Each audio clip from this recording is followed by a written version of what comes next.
Okay, you've seen us prep for the harvest, you've seen us do the harvest, and now you're going to see us tasting the fruits of our harvest.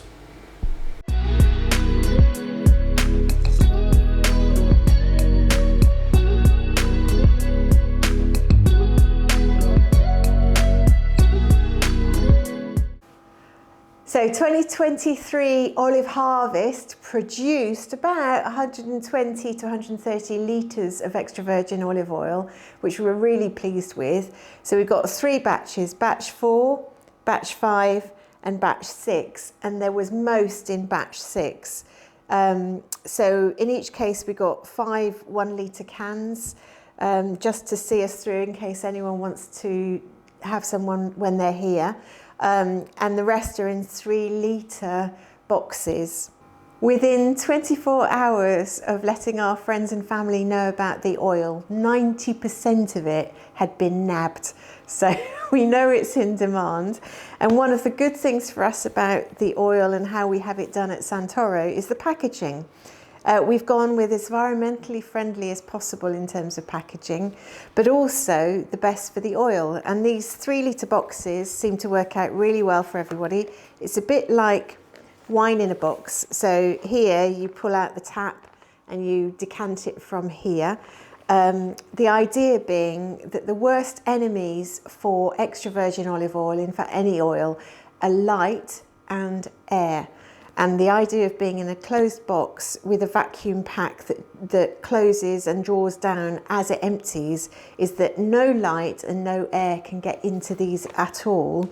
And when it is time to discard of the packaging, it's as environmentally friendly as possible. So there's as little plastic as possible inside, and also you've got the cardboard that can be recycled. So that is another reason that we use Sant'oro for doing our packaging as well as processing the extra virgin olive oil.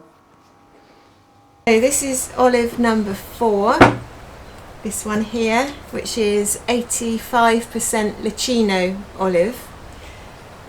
This one is olive number 5, which we reckon was 85% Coratina olive. And this one is olive number 6, harvest number 6, which is majority Picholine olive, which we didn't even know we had before we started the harvest. It'd be 90%. Oh, 90%. So they were harvested very quickly, one after the other. So I think we did our first harvest on the 26th and 7th of October, and we finished our last harvest on Wednesday the 1st of November. So they were done fairly quickly, one after the other. They're all below 0.8% acidity, which means that we can call it extra virgin olive oil.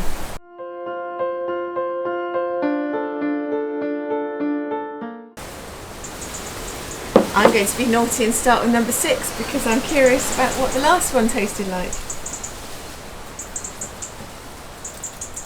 It's green. It's very green and it looks like it's not as viscous.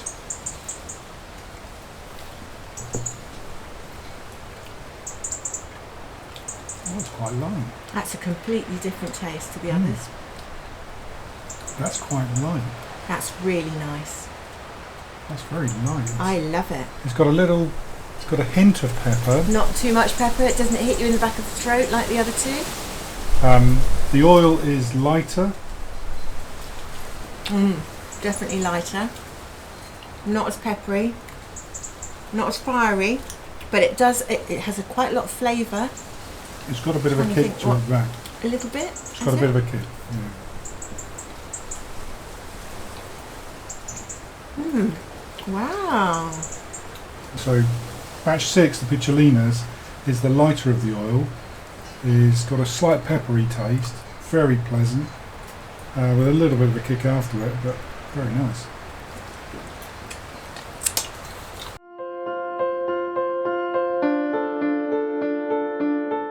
So batch 5 was predominantly Coratina, probably 85 to 90%.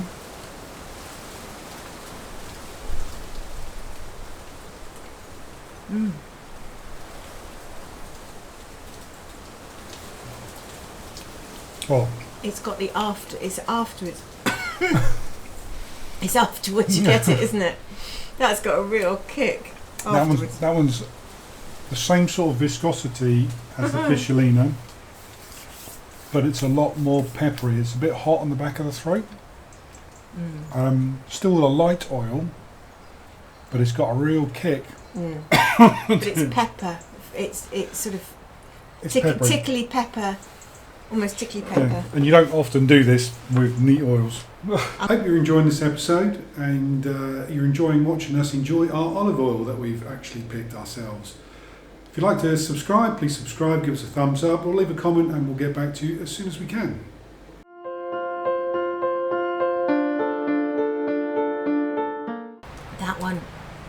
That one is really quite sort of thick with flavour.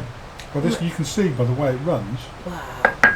These run really quite quickly. Right, okay, it's time. No, in fact, look at this.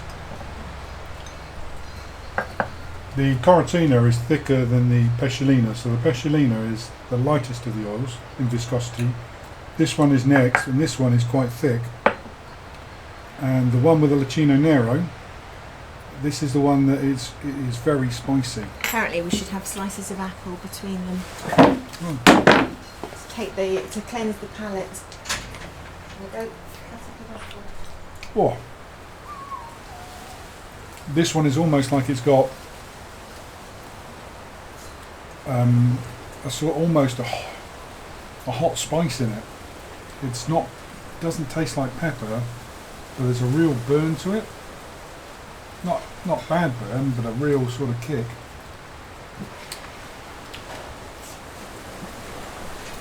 It's quite nice with a teaspoon. Do you want a teaspoon? No? So which one's your favourite, Sally?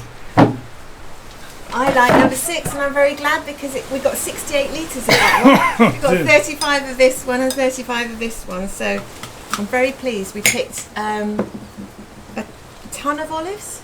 Is it a ton? Almost a ton. Almost a ton of olives, 1,000 kilos. All together, between all 3 batches, but the one with the most was the last one. 461 kilos with the last harvest. And I'm glad because it's the one I like the most. Do you want a piece of apple? That one really has got a real kick. It has, hasn't it? Oh, lovely. You like it? Last year we had the same sort of thing. The 3 batches. Sally liked batch 2, which was the mildest, and I liked batch 1, which was the fiery one.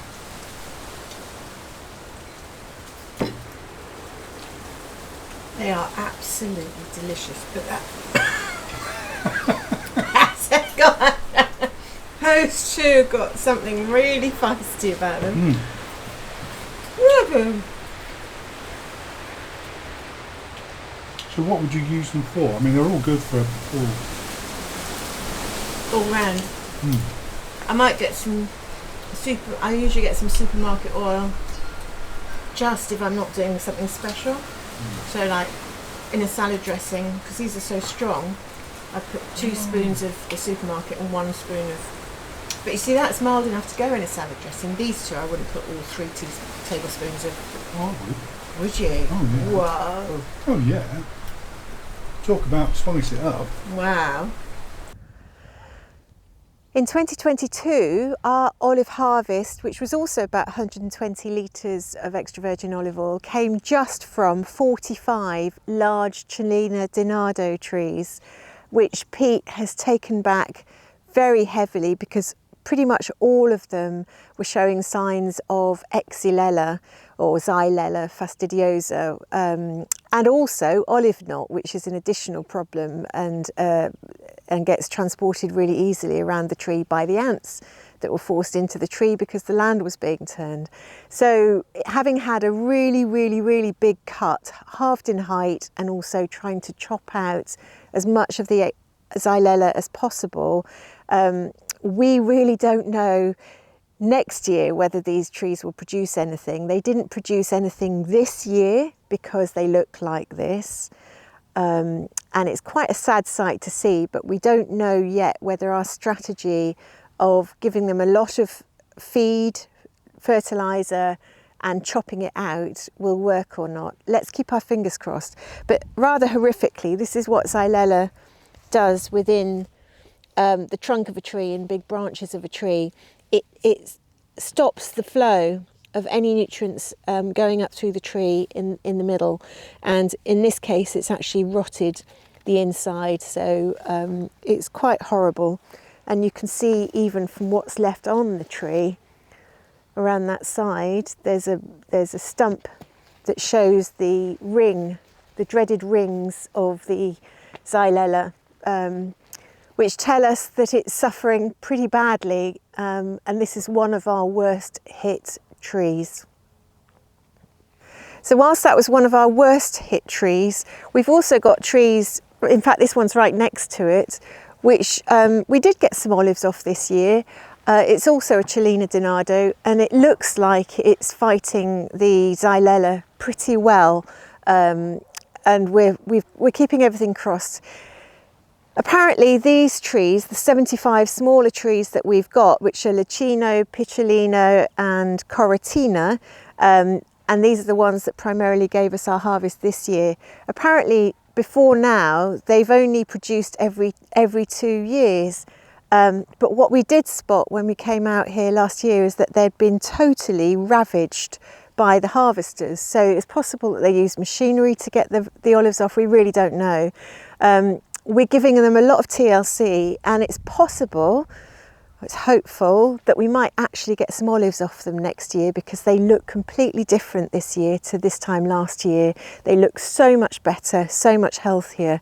I think we're just being kinder to the trees and not treating them as a commodity. We're just trying to help them to be healthy.